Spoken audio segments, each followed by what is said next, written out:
Хүндүлүк номчукчулар, силернин бу күн кичээнгейиңерге биздин аалчыбыз Долана Топчутоловна Кыргыздын белеткен мастер-классын тыва сырттык өг бүленин ыдыктык эди үзүндү кезен баралгадырдыр биз. Iki Оран холдар мастер-классының тыва сырттык таарар мастер-классын жөслеріне чалар түрмен. Менде Кыргыз Долана дер бүгін мен сілерге тыва сырттык таарарын көрүсүп бермен.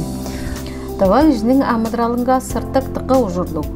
Сырттык жокко удубас дежир. Бурунку тываларының амыдралынга сырттык кишинин төртүнгенинден эгелеш өгү жегетер назынын илередип турар деп чугалар. Тыва өгө аша кадай улустун тускай сырты болур. Ол сырттыктын арынын чинжилеп тургаш конжу каастар. Оң иштинге эң ховар чөөлер жоруур. Ылаңгия чаш уругларынын хиннери, ие кишинин ховар эди, ол өгүнүн бир эртине даже шыгжаттынган болгулар.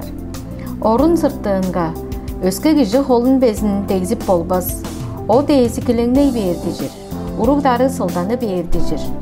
Сонурган номчукчуларыбызды мастер-классты бүдүнү биле көрүп өрениске балскан көзөлдүгүлөрүнү таразында телефондар биле карызажырын биледибиз.